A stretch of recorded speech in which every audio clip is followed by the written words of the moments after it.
Hello, thanks for being in a new video. This time I have a full review of the little F7 Pro. Let's get started. This device is the flagship of Little. Obviously, it is not at the same price as flagships of other brands.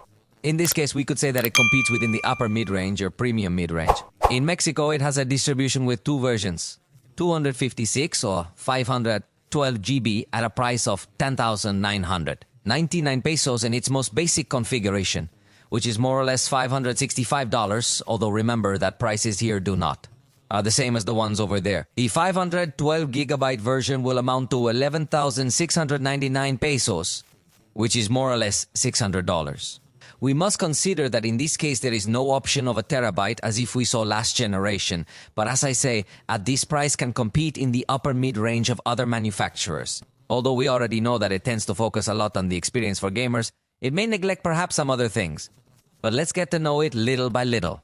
For the time being, you should be aware that it competes directly with the Honor 200, the Galaxy F56, Huawei Nova 13, Redmi Note 14 Pro Plus 5G, and several others. However, in other countries, it might face different competitors based on the pricing in your specific region.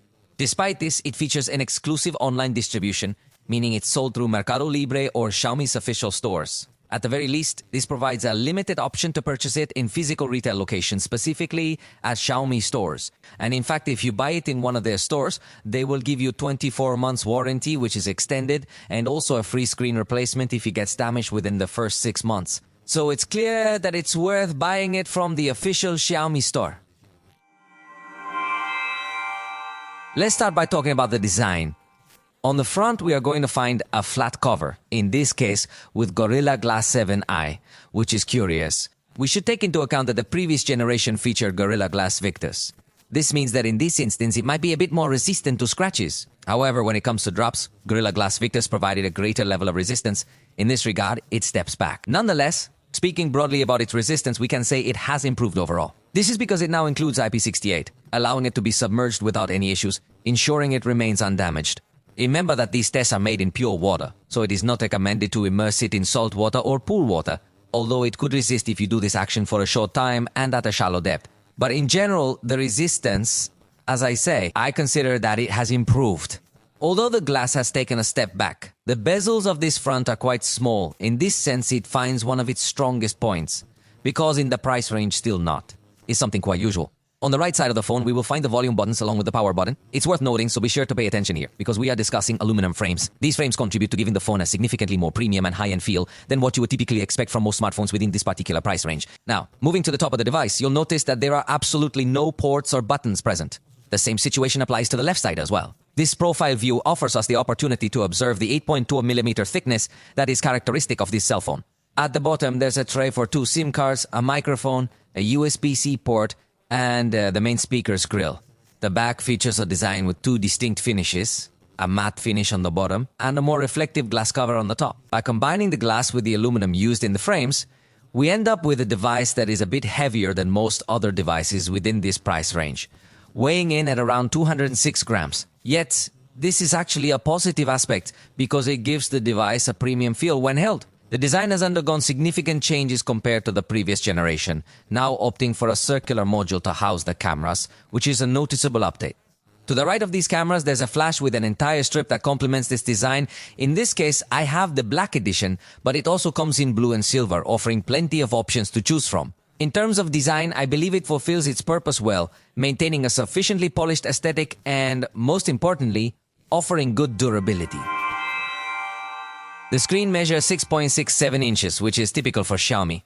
In this instance, it boasts a very high resolution of 1440 by 30,200 pixels, achieving a density. The display has a resolution of 526 pixels per inch, so it's a super detailed display, even more detailed than most high-end smartphones. However, through software, it comes preset to full HD resolution, so it doesn't consume as much power, although the screen is displaying that many pixels anyway. But at least the processor seems to save a bit of battery life by not having to process every single one of those pixels manually.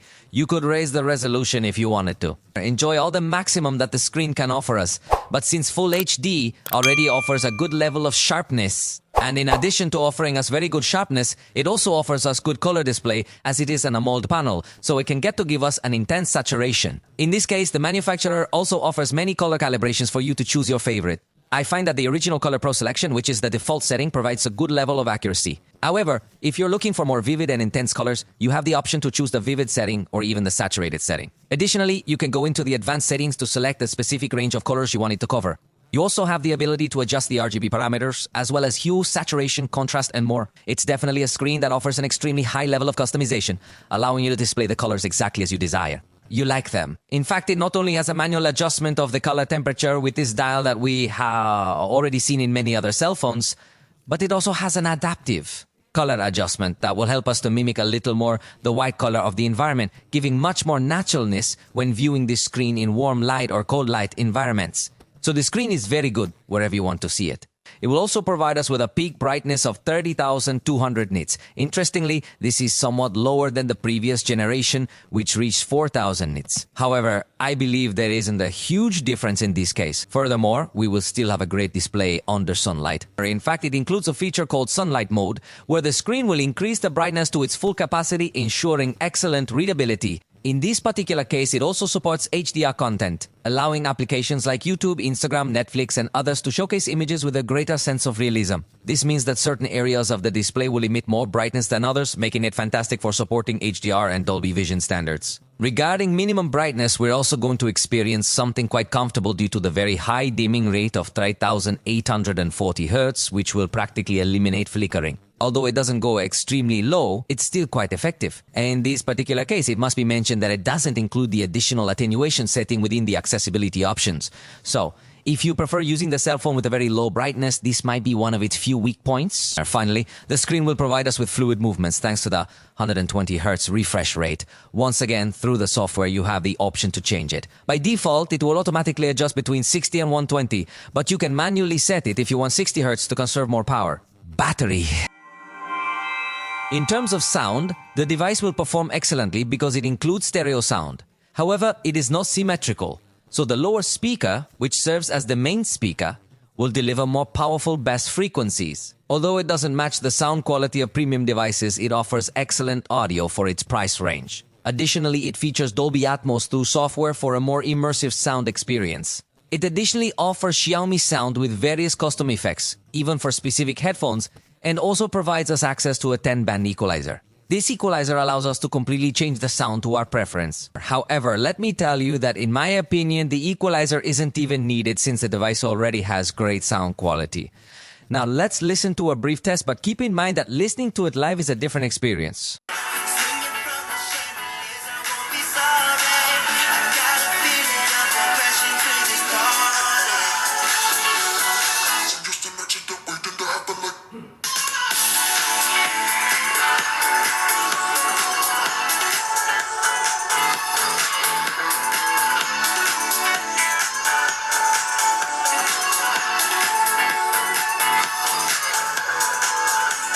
Additionally, it offers various surround sound options, and an intriguing feature is the ability to adjust the volume separately for each application. For instance, if you have both a game and your music player running simultaneously, you can choose to lower the volume for some applications. That's fantastic, and it shows how well the software complements everything. I want to remind you that in this case we do not have a headphone jack as expected.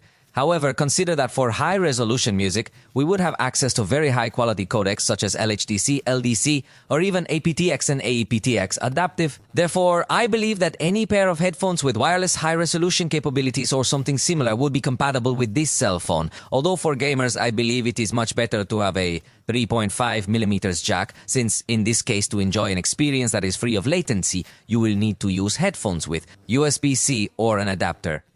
The device incorporates 3 microphones around, so let's do a test. Esta es una prueba grabada con los micrófonos integrados del POCO F7 Pro. Obviously, the microphone performs well in these scenarios. Now let's test it in much noisier scenarios.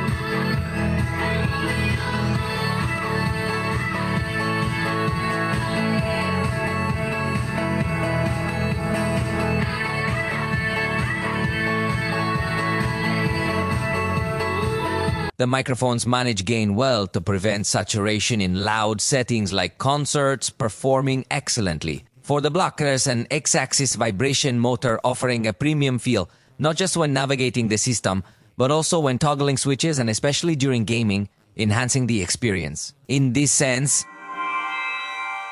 the front camera of this device is 20 megapixels. It comes with f2.2 aperture and fixed focus. It is an OmniVision sensor. It must be said that the last generation was a 16 megapixel sensor, so it seems to me that in the front camera, if we could see an improvement over the last generation without being a total revolution, consider that if you have available a gesture to press twice the on-off button and be able to enter the camera with speed, though, is a setting that is initially turned off by default. In fact, it also offers the option that when the device is locked, you can press the volume down button twice to perform this same action. This feature provides a variety of options for quick access.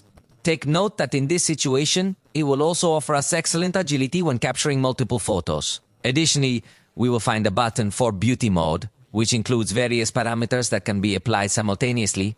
As you can see, it is indeed a very large list, each with its own intensity setting. Additionally, we will find a button for the color filters, which, yes, we can preview in real time. If we touch on the screen, we can also adjust the exposure.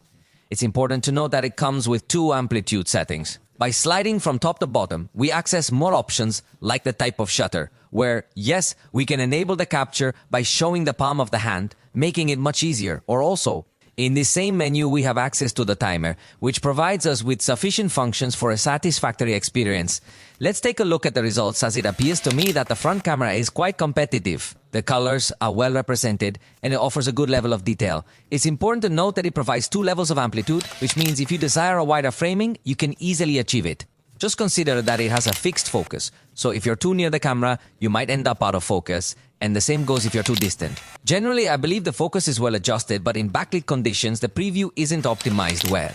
However, the final result appears somewhat better, though I think the colors in backlit situations are very pale in the brightest areas. So, it won't be an expert in selfies, but I believe that despite being a phone that's slightly more targeted, in the gamer environment, it gives you decent selfies. Note, for example, at night that it still has a good level of detail, although there is slight grain present in the darker areas, but nothing that spoils the picture. In nighttime backlit scenarios, it's not very good. But if you use the screen as a flash simulation, you can achieve something a bit more detailed. And if you simply use the night mode without the flash simulation, you also achieve a good enough result.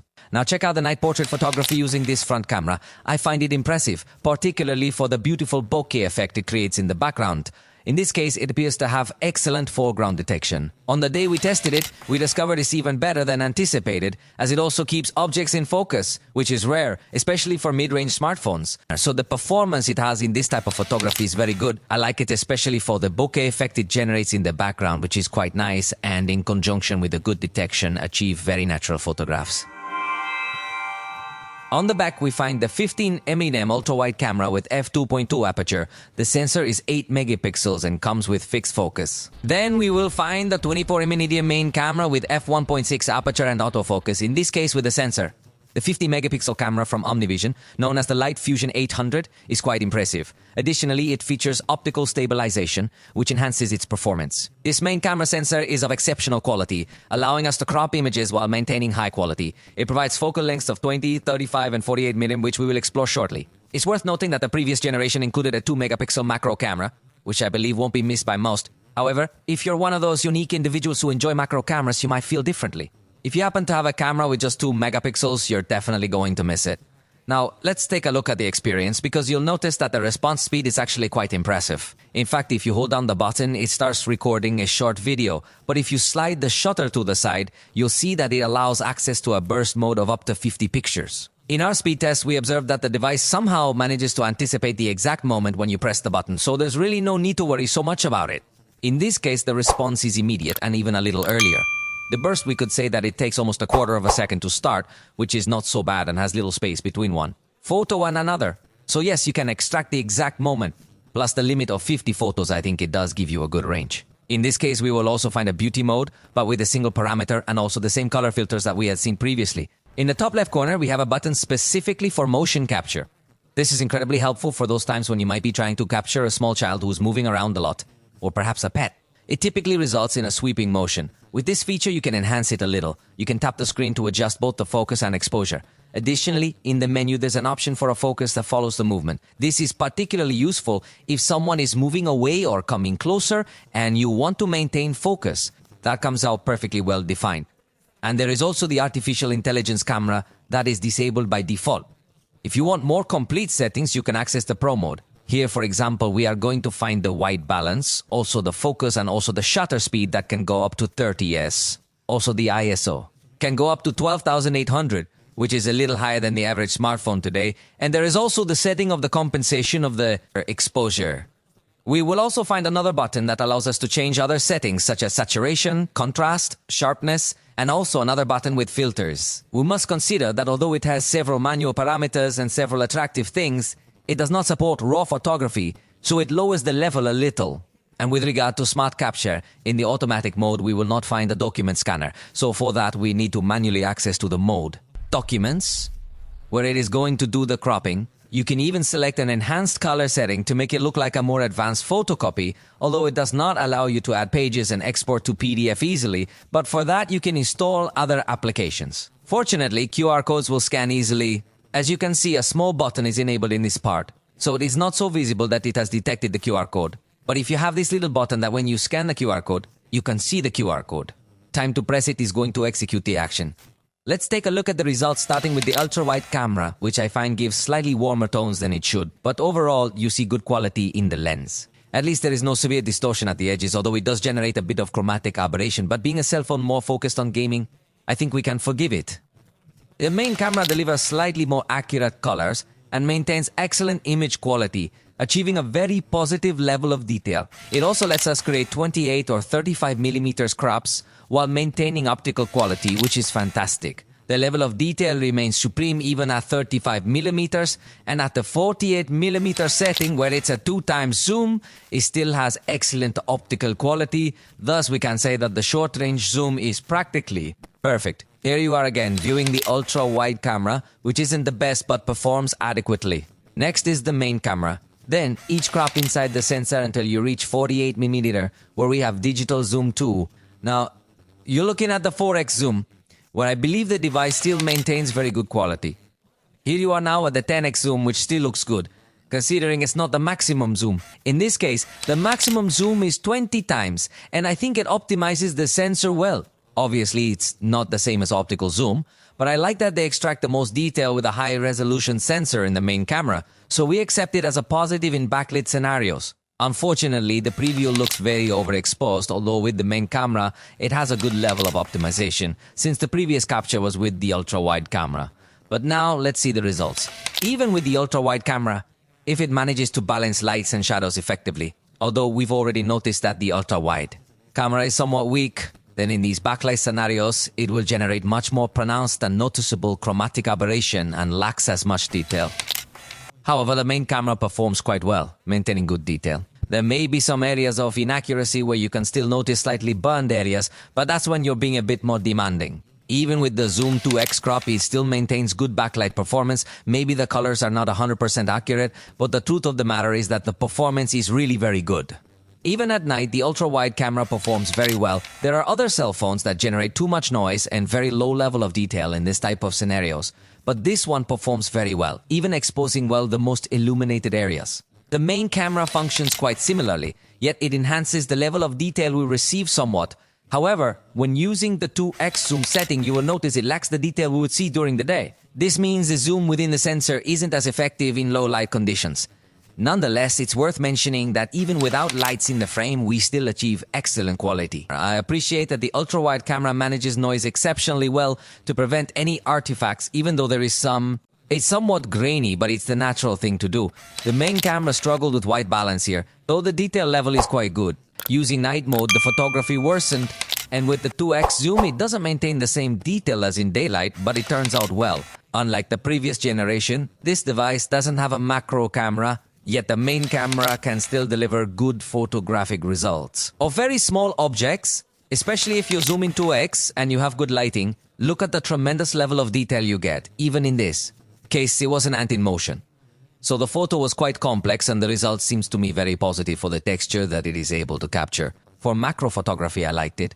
For example, here is another result of macro photography. so you can see the good level of detail it could reach. And if you prefer to be further away instead of very close, the panoramic mode seems like a great option to me. It offers a good level of detail. You can slightly notice the areas where one photo merges with another, but overall, it delivers high-quality panoramic photography. This is especially true because it also offers high resolution. Speaking of high resolution, the device allows you to capture photos at 5 megapixels. I think it can really take full advantage of the sensor. Information won't be the most detailed in the industry, but it should hold up and capture well-defined moving pictures in good lighting. For portrait photography, the device performs well. The main camera gives a natural result with good detection and blur. It's good enough, but the best aspect is that it lets you take pictures with a telephoto perspective by cropping the sensor, which also delivers a good result. In terms of depth detection, it's not 100% accurate because sometimes there are gaps that it doesn't detect very well. However, considering it's a phone for gamers, I think it takes photography to a very good level. When it comes to video recording, this device supports K at 24 frames per second as the maximum resolution, which is really something. It's highly attractive, though this applies solely to the main camera. It will also support 4K at 60 frames per second, but once more, this is only for the main camera. The front camera is limited to recording in Full HD, reaching up to 60 frames per second, while the ultra-wide camera cannot record at 60 frames per second at all, so it is restricted to Full HD at 30 frames per second. As you can observe, the cameras do not keep the same consistency among them. There is one that is the main camera, and the others will differ, and providing us with much more straightforward qualities. The video resolution selector may seem a bit tedious if you're tapping on each option one by one, but luckily, you can pull down the entire menu, making it easier to choose options. It's important to note that it also includes a beauty mode, however, it doesn't support 4K resolution. Additionally, color filters are available, but they will limit video recording to Full HD only. It also includes the portrait recording mode that we will see in a moment with the same behavior. And when you start your video recording, if you are in 4K, notice that here appears this ring to change the zoom, still keeps the button to create bookmarks while you are recording to remember the most important moments of your recording, and has the button to pause and resume your recording and another button to take pictures while you are recording, but does not allow you to rotate the camera. The front panel actually doesn't activate the flashlight until you stop the recording. Interestingly enough, if you record in Full HD, it will allow you to switch between the ultra-wide camera and the main camera. However, it still won't allow you to do the other two actions I mentioned earlier. The good news is that if you access the Pro mode, you'll be able to switch to video recording mode. Here, you have once again many parameters that I mentioned a moment ago, but it also includes volume control or microphone gain. In fact, please note that in the upper right corner, there is also a monitor for this volume, which helps you to have a visual reference. Let's take a look at the results, starting with the ultra-wide camera, which by the way only allows us to record in Full HD, so the image quality is quite simple. Once again, similar to the photograph, it provides us with a slightly warmer color rendition than we would prefer. Recording at this resolution will enable us to dynamically switch to the main camera, which actually captures more detail while still maintaining the same resolution. However, you'll notice a significantly higher image quality with the main camera. Even when using 2x zoom, it retains a good level of detail. So, recording in Full HD is satisfactory, but considering the price range, we could certainly expect more. Now, you are observing the result in K with the main camera. So you can see more or less the level of detail that it can offer us, although again the color seems to be not so accurate. At times it can get a bit warmer and more saturated than it should be, so it's not a specialist in video recording. Now you're looking at a sample of simply recording at 8K, 24 frames per second. Remember that the benefit of recording at this resolution would be to be able to zoom in on it in post-production to improve the framing or something and still keep an excellent. When it comes to the level of detail in the backlight, you'll notice that the ultra-wide camera performs admirably. It manages to balance highlights and shadows effectively, without any areas appearing overly burned out or anything similar. Even when you zoom in on a face, it maintains a decent balance. It does, however, tend to slightly overexpose the trace area, but overall, it performs quite well. The main camera steps up the game by providing even better, more accurate color reproduction. What I appreciate the most is how it consistently maintains excellent backlight performance. The truth is that in this price range, it is one of the best recorders in this type of scenario because you don't see aggressive jumps in exposure changes or anything like that. Now, consider that this device also allows us to record in HDR. Although, honestly, the colors look much less saturated and obviously you have to view this result on a compatible monitor. You are seeing the result converted to SDR, but viewing it on a compatible monitor does not look so spectacular. During nighttime, the ultra-wide camera performs significantly weaker, exhibiting a lower level of detail, especially since it only operates in full HD resolution. It's important to note that in an attempt to manage noise levels, it ends up sacrificing a considerable amount of sharpness, resulting in colors that appear somewhat pale. Additionally, it struggles to properly expose the brighter areas, and even in the darker regions, the detail level is minimal. While it does manage to control noise effectively, it unquestionably sacrifices an excessive amount of detail in the process. The main camera performs significantly better in this instance, with a remarkable difference. You'll notice that it captures richer colors, increased saturation, and even manages to control the brightest areas more effectively, which is a feature that few devices can claim. Therefore, it truly excels in night recording. In this regard, it can surpass many competitors, even those that are more expensive, which is quite impressive. Additionally, in the darkest areas, it also succeeds in capturing the finest details. A very decent amount of light is needed to maintain good sharpness. I must emphasize, the night recording on this device is what impressed me the most. Regarding the stabilization, it's important to note that recording with the ultra-wide camera manages movements effectively. When walking, the video appears very smooth, and even if you are running, it seems to control the movements quite well. It may not look 100% stable, but it certainly won't disappoint anyone. Now, take note that when switching over to the main camera, it still maintains a pretty good level of stabilization. Although, since the scene is a little closer, some movement will obviously be highlighted more. But observe that even while running, you can perceive a good stabilization. In this particular case, it is with the special stabilization mode enabled, which unfortunately does not allow us to record in K. So, if you disable this special stabilization mode, you can have the video in 4K, but it still has a certain level of stabilization that when walking is sufficient, although obviously when running it would be insufficient. Now, that very sudden compensation movements are noticed, so it is not something attractive. Note that in this case, the zoom recording in 4K reaches up to 6x, and it's a very simple definition, even the noise rises a lot. So again, it is not something so attractive, plus it does not let us switch dynamically between the ultra-wide camera and the main camera. Recording in 4K resolution. When it comes to focus, there are instances where the lighting isn't optimal, and the device might get a bit confused. However, with proper lighting, I believe it manages to focus quite well. Of course, you shouldn't be too close to the camera, but you can be close enough to capture good details. During sudden movements, it refocuses adequately. While it might not be the fastest, it's effective for a quick camera. Fortunately, it offers various settings. It's important to note that at the beginning, we observe that. The video does have some level of stabilization, not perfect but enough. It can go from 4x, which can be useful for movements of people or when you're walking, or can go up to 1/800x to record even the growth of plants. Something nice is that the time-lapse videos, if they are in 4K, to maintain good detail. And for slow motion, we will find several settings. In this case, you are watching at 120 frames per second, the result which is in full HD, let's say, which is a basic slow motion, but even in full HD, it can also reach up to 240 frames per second. It's important to mention that the videos are recorded at this rate, unlike other cell phones that record at 30 frames per second. Although the image appears slow, you could also achieve up to 960 frames per second. In this scenario, the video, if recorded in full HD, leaves a section of the video in a slow motion. However, as I mentioned before, the device does not resume to normal speed, so that only the last section of the video tends to be slower, which might not make it very appealing in that regard. However, it's important to highlight that it includes a portrait video recording mode as well. I personally think the outcome is quite good, particularly if there's minimal movement involved. It appears to blur the background effectively. You don't notice that kind of force edge detection that we often observe in other devices. Moreover, it subtly adjusts the blur intensity depending on whether the person is close or further away, which enhances the overall quality. The primary thing to point out is that it doesn't maintain focus on objects very well. However, in my opinion, for its price range, it stands out as one of the best options available for this kind of recording. Unfortunately, the front camera does not have the capability to record in 4K, which will likely be a major point of criticism. The image quality appears quite basic, although I believe the colors manage to hold up reasonably well. Either way, they're still a bit paler than we'd like, but what we miss most is the level of detail, which in this case is low. Fortunately, we do have a good stabilization. And with respect to the behavior in backlight, note that it makes a good effort to compensate, but it still looks very overexposed the most illuminated area. At night, note that it will also appear quite grainy in the darkest areas, and if there is more movement or more action in the scene, you lose. However, the video quality appears quite poor when you're walking or doing similar activities, so it's not advisable for such situations. On the front camera, we also have a fast camera mode, which is thankfully stabilized with the same speed settings as the rear camera.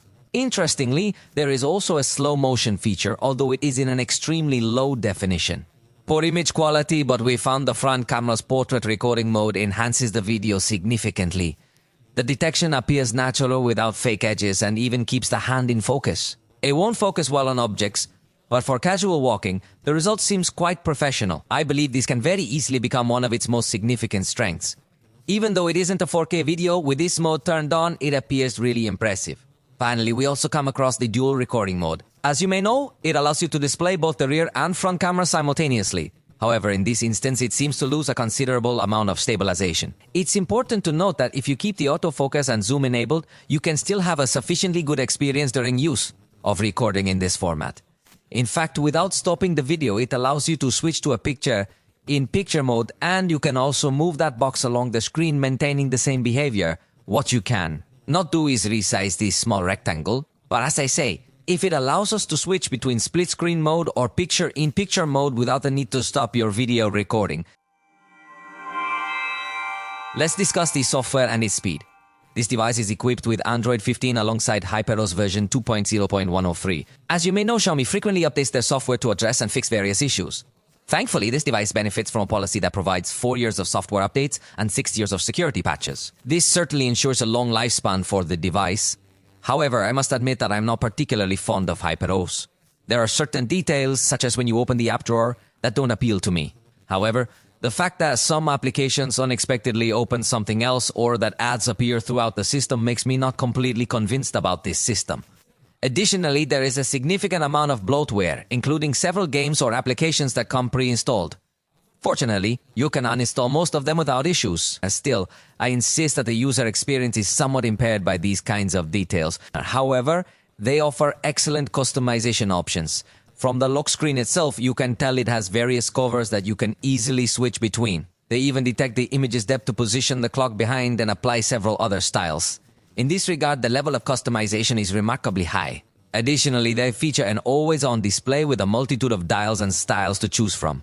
And of course, you have a full store of themes, some paid and some free, where customization is extreme. They change not only the icons, but even the style of the lock screen and many other things. So, in terms of customization, I think this operating system is one of the most advanced that we are going to find in the industry. It also has effects that light up the sides of your screen when you receive a notification. And regarding the wallpapers, let me remind you that in this instance, if we come across the super wallpapers that present a seamless transition between the lock screen, the always-on display cover, and the home screen, take note that I will install just one of them. However, keep in mind that there is a wide variety available. In this particular case, it would be the always-on display cover. Then, observe the transition to the lock screen and another transition to the home screen. The truth is, it's quite appealing and offers a good variety.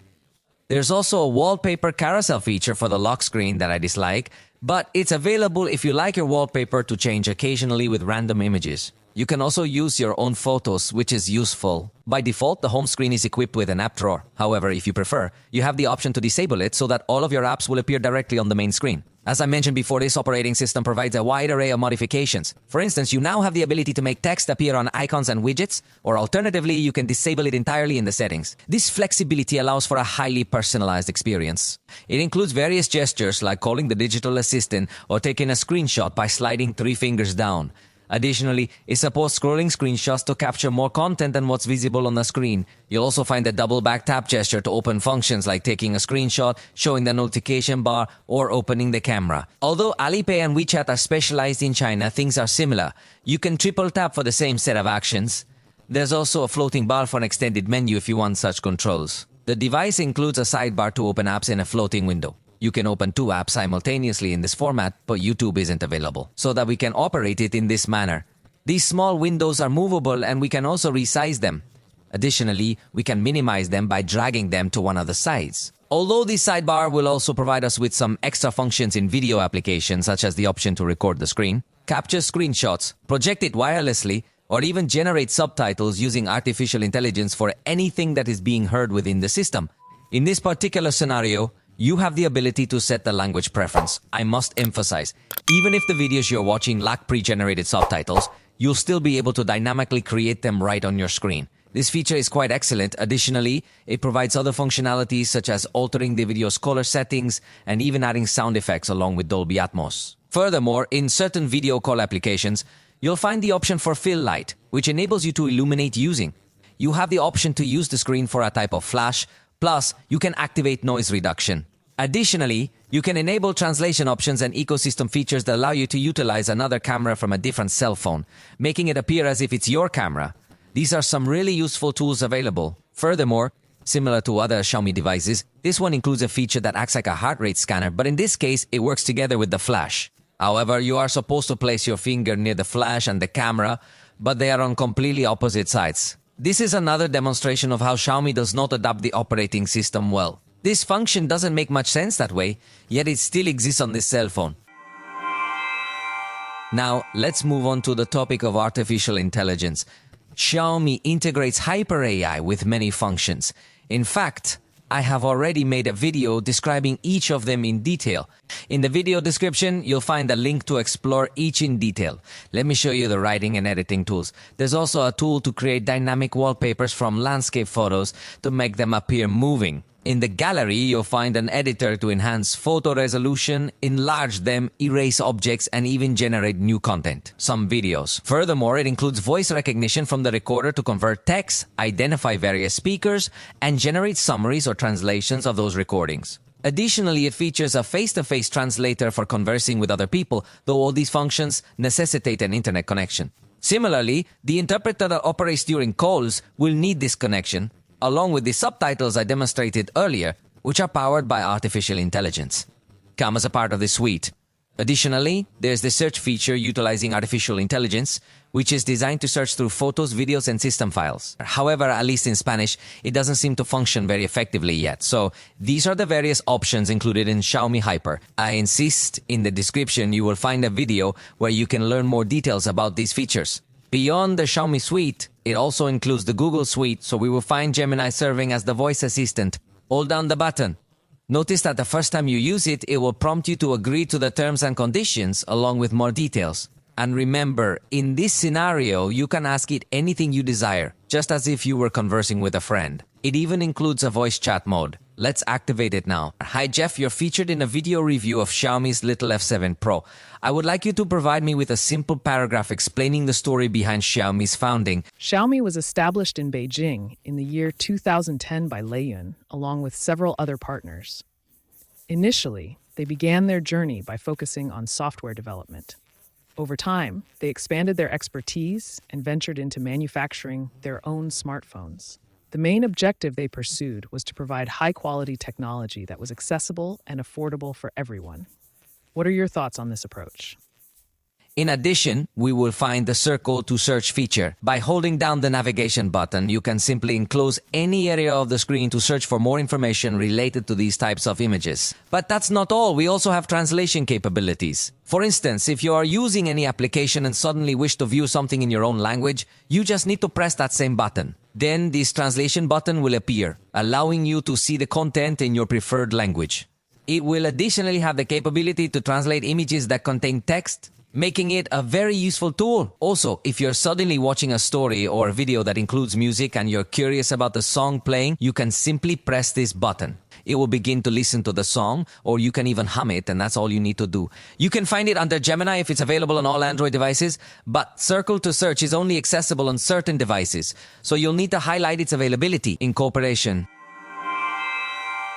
Let's talk now about security. This device integrates an ultrasonic fingerprint reader. This is kind of cool because in the price range, it's very unusual to see this kind of sensors. Most of them will be optical.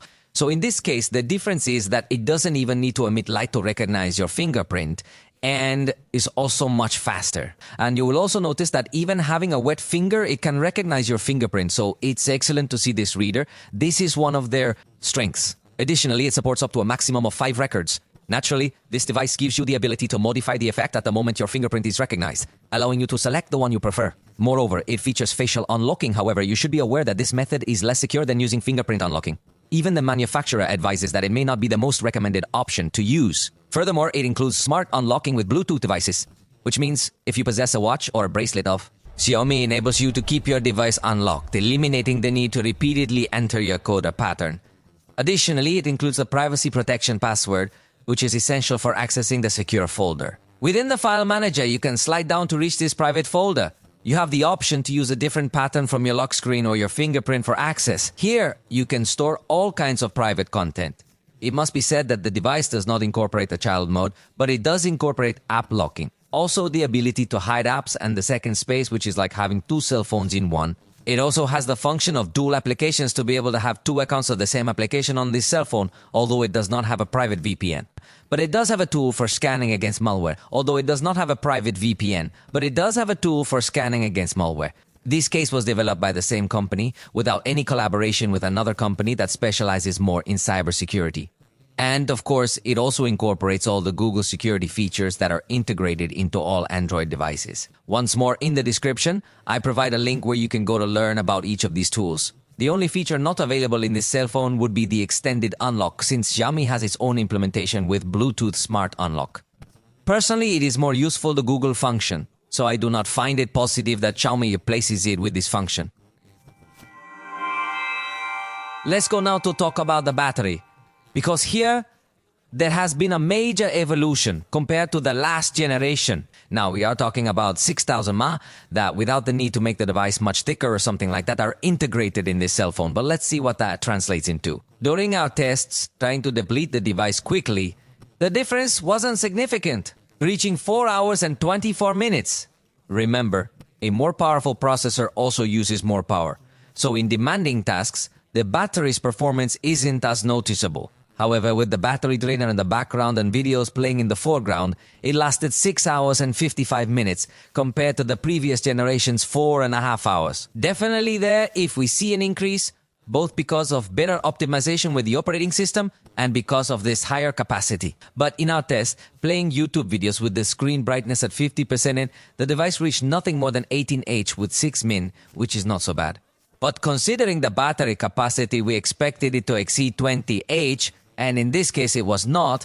It seems that the screen is not so efficient in its energy consumption. So as you can see, in some aspects it performed very well, while in others it didn't perform as well. You know that battery life is dependent on your daily life, so if you're a user who demands a lot of power from the processor, it won't drain quickly, but you won't really notice much difference compared to other devices with 5000 mAh batteries. On the other hand, if you're a more casual user who only uses the device occasionally for gaming, you also won't really notice a significant difference from other devices with 5000 mAh batteries. You are going to maintain a performance in social networks, the battery could perform well. Fortunately, the manufacturer provides a traditional saving mode that can help you for the day-to-day if you feel that your battery is discharging. Very fast, and you also have the ultra saving mode that in emergency occasions can help a lot, although obviously it restricts many things of the cell phone, but it will try to squeeze that battery as much as possible. However, a sacrifice to integrate this larger battery is that the charging speed has been reduced. The last generation supported 120 watts charging, now it supports 90 watts charging. It is not an abysmal difference, but there is a difference. For example, in my test of load with 15 min, it arrived until the 42 SE. That is very surprising, but the last generation arrived until the 50% in this same period of time, although obviously here we have a bigger battery, so it is normal. That it gets to take a little longer. In 30 min, it got to 71%, which I insist is something already very good, and full charge finished it in 45 min.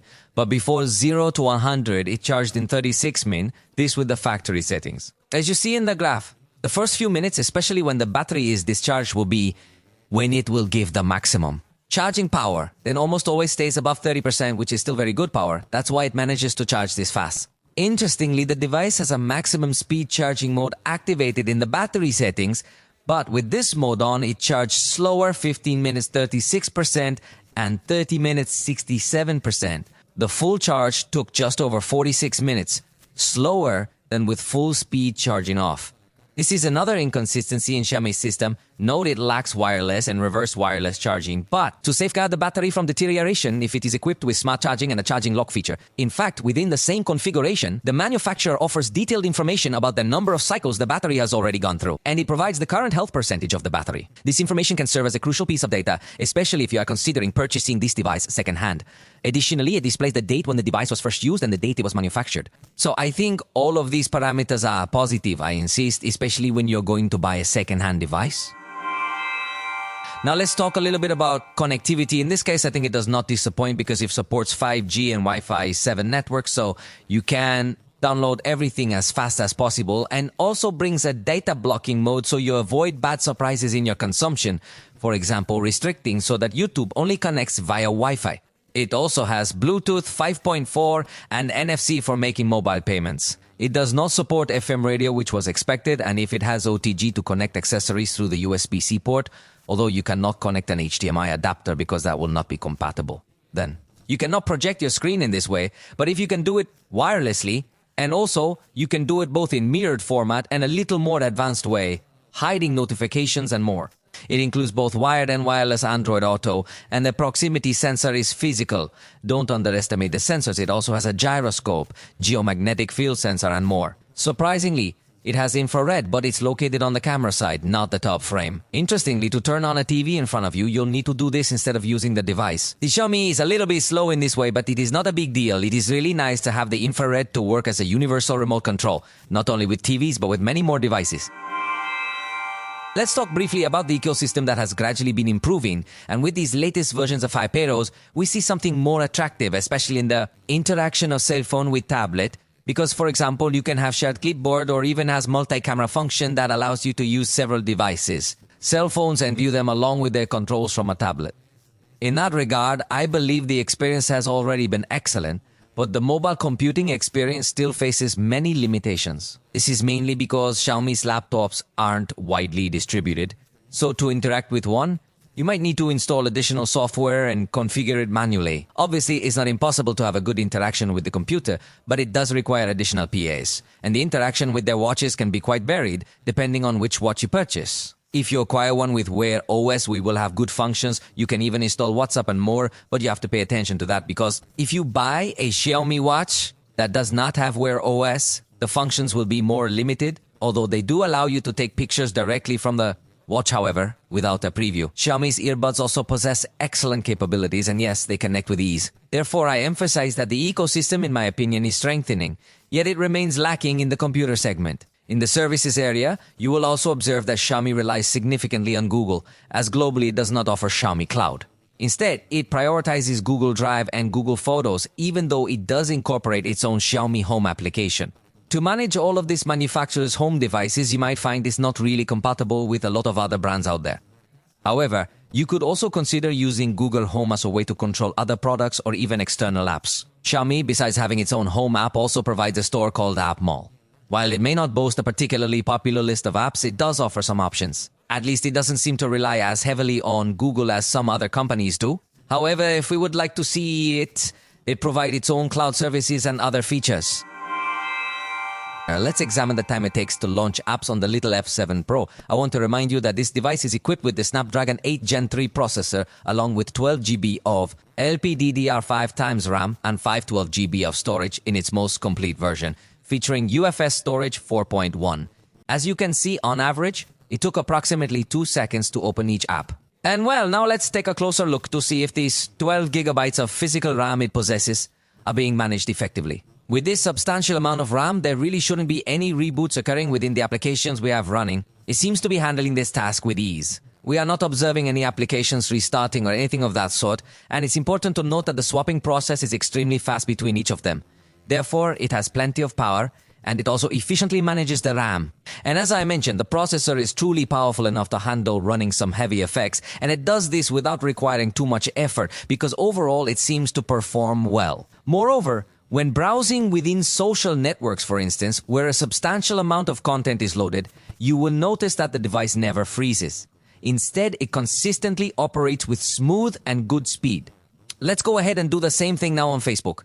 Notice once more that the device appears to run smoothly, it doesn't freeze. There's just a brief moment when the application naturally loads more content and you have to wait a little bit. However, overall, as I mentioned, it remains very fluid. Besides the 12 gigabytes of physical RAM it already has, you can extend it with another 12 gigabytes of virtual RAM. I find this completely unnecessary, given the ample physical RAM available. But, well, the option is there if you wish to adjust the settings. And regarding storage, Xiaomi has an interesting algorithm that provides us with an additional 16 GB. So in this case, we have 512 plus 16 GB. This somehow offsets the space consumed by the operating system. Our storage will definitely not be a weak point. However, keep in mind that you can't insert a microSD card. But if you purchase the 5112 GB version, you're unlikely to miss a micro SD. In fact, even the 256 GB edition seems to have a very good capacity. However, it will really depend on your specific needs. Let's also take a closer look at the speed of reading and writing that this storage would achieve. It is UFS 4.1, and as you can see in the read speed, it has reached maximum peaks even though they don't remain completely constant. However, it is higher than the average cell phones we have tested. On the other hand, with the write speed, it has been a bit shorter, as there have been other phones that reach more than 400. In this particular case, despite, we don't typically see such high peaks. However, let's proceed to a real-life test. As usual, we have several clips compiled together here. Let's examine how long it takes to export in 4K at 30 frames per second. I'd like to remind you that these videos were recorded using this very same cell phone and have a total duration of 1 minute. And there you have it, it took approximately 21 seconds. While it may not be the most powerful in the industry, it competes well within its price range. Regarding games, we will discover the Game Turbo, also known as Game Space. You might know it's tucked away in the security application. Here we can see the installed games along with some battery statistics and the consumption of both CPU and GPU. The main feature is that for each game, we can individually choose a run profile, depending on whether we want to conserve more battery life or prioritize achieving the highest possible quality. In fact, something curious is that this device does allow us to access a very intense level of customization. So if you are one of those who like to modify many things of the graphics processing experience, you can do it thanks to the fact that it is a processor made by Qualcomm. When accessing a game, note that automatically shows us which profile is selected. The game mode will be the Wild Boost mode that will optimize everything to run the best possible. Also note that it includes settings to enhance performance, a button to clear RAM, and another to activate Do Not Disturb mode for taking screenshots, recording the screen, or accessing this section settings. You can wirelessly project your screen, manage low latency Wi-Fi, and control brightness, alongside customizing notification styles as noted by default. Notifications will pop up in this balloon, which you can slide down to open the application and respond. However, if you prefer an option with fewer interruptions, you can enable this setting. You will then see how notifications appear as a sliding strip, though the space is limited and you might not be able to read the entire message. In addition, it also includes voice modifiers and timers that are useful for some games, as well as the ability to open any application within this, our floating format. But let's now take a look at the results we had when playing Call of Duty. By default, the graphics quality is very high at a maximum rate. In this case, we can raise the graphics quality to the maximum level. Although if we want the ultra frames per second rate, you will notice that the graphics quality drops to the medium level. Obviously, you will have very good compatibility with all kinds of additional effects. So if your priority is visual quality, if you will have a excellent gaming experience. In fact, giving priority to the graphic quality, note that we had 60 frames per second on average, 61 as the high peak, 55 as the low peak. So it behaves perfectly. It has to be said that by default, the screen recordings are at 24 frames per second, although we uploaded them to 60. To analyze how it behaved in these scenarios, and recording the screen may have some stumbles, but overall it maintains a smooth experience. Extremely positive when it comes to gaming. Therefore, if your main goal is to record gameplay with top-notch graphics quality within this price range, it will be challenging to find anything better than this device. As we have come to expect, in a device like this, we will discover an exceptionally high level of performance. In this particular case, the temperature is also well maintained, reaching up to 39.6 degrees Celsius. Then we made it a priority to focus on the refresh rate, and in this instance, you'll notice that it increased to a rate of 90 frames per second. In fact, the screen recording was also enhanced, allowing us to raise it to 90 frames per second. Once again, the performance has been consistently very good, maintaining an average of 90 frames per second as expected. The low peaks are practically unnoticeable, while still maintaining strong performance and once more, ensuring excellent cooling throughout. It should be noted that in this particular case, the manufacturer includes its Wild Boost optimization technology, which aids in faster rendering even at 4K resolution. Furthermore, it somehow interpolates frames to provide a smoother experience during gameplay. This is applicable to compatible content and enhances the screen's touch response, ensuring an excellent gaming experience. We played Asphalt, and in this scenario, we naturally set the highest possible quality at 120 frames per second. It must be mentioned that this test is typically applied to some of the most expensive devices available in the market. With this specific configuration, it performed quite well once again. However, it should be noted that it didn't reach 90 or 120 frames per second. This might be a bit of a disappointment, yet it consistently maintained around 60 frames per second for the most part. Therefore, we did not experience any noticeable moments of freezing or instances where the game's fluidity was compromised. Lowers. Definitely that the processor gives for more, but for some reason the manufacturer has surely restricted these, perhaps so that the device does not get so hot. You have to consider that in this case it reached 39.1 degrees Celsius, so it still maintains a relatively cool experience when playing all this content, even with heavy graphics settings. After that we played Henshin Impact, and clearly, in this instance, it matched a simpler quality for the price. However, it already provides us with high quality by default. So, we decided to increase it to the highest possible setting just to explore its capabilities, keeping in mind that this is a device aimed at gamers. In this scenario, we maintained the screen recording at 90 frames per second just to test its limits, and once again, it delivered a very satisfying experience. Obviously, you can observe some curves that are slightly more pronounced in the stabilization graph. However, take note that the lowest peak is merely at 50%, ensuring that it still provides a relatively smooth experience consistently. There might be some minor fluctuations in the frames per second, yet overall, it maintains a very high level of performance. Once more, with an exceptionally controlled temperature below 40 degrees Celsius, it's quite unusual to run this game with this specific configuration. We need to remind you that in this particular case, the device includes a technology known as Liquid Cool 4 by Xiaomi. This technology integrates a dual-channel system designed to enhance the contact area between the cooling tubes and the chipset. As a result, Xiaomi assures us that it can lower the chipset temperature by up to 3 degrees Celsius, and indeed it has succeeded in doing so. This feature helps maintain an incredibly smooth experience while gaming. However, I must repeat that when recording the screen, you might experience some stumbles are a bit more noticeable, but when not recording the screen, I believe the device operates almost flawlessly. Then we tried playing War Thunder, and once again we chose the highest possible graphics quality. This is a test we typically reserve for the most expensive devices available on the market. This particular device costs about a third of what those high-end devices do, and once more, the experience has been quite good. However, we do notice some fluctuations in the graphics again, but nothing too serious. It maintains an average of 77 frames per second, so we're still observing outstanding performance, even with quite heavy graphics. What really stands out to me once again is how well the temperature is managed. Believe me, other devices have gone beyond 45 degrees Celsius with this game, yet Xiaomi has done a remarkable job. It features a vapor chamber that's 5,400 millimeters square in size, along with another optimized thermal conduction structure. Plus, the manufacturer has strategically placed a total of 12 temperature sensors within the device. This way, through the use of advanced artificial intelligence, all heating patterns are accurately detected and optimized for improvement, which is clearly reflected in our comprehensive tests. Finally, we proceeded to play Bright Memory, setting everything to the highest possible settings. Remember, this game is incredibly complex, so we decided to push it up to 120 frames per second to truly test its capabilities. In this case, once again, you can see that the graph clearly shows quite unstable, although you do not perceive it while playing, as the lowest frame rate has been 53 frames per second.